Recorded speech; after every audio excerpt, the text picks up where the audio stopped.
Farm gate হাতে। লোকটা বললো ইউটার্ন আছে, ইউটার্ন এখন কোন দিক দিয়ে সেটা বুঝতেছি না।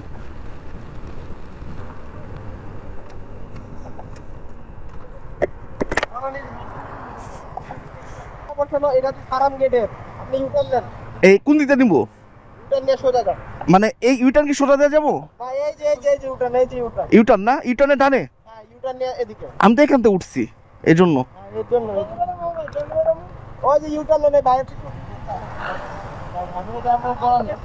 বনানী বন্ধ বললো, বনানী বললো বন্ধ। হ্যাঁ আমি জানি না শিও, তারপর দেখেন ইউটার্ন নিতে বলতে যাচ্ছে, এই একটা প্যারা।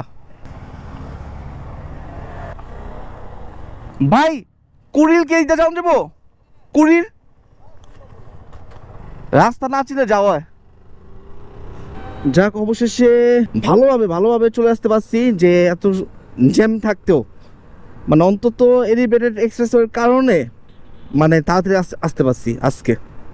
যাক আল্লাহর কাছে লাখ লাখ শুক্রিয়া, সুন্দর একটা ব্যবস্থা হয়েছে।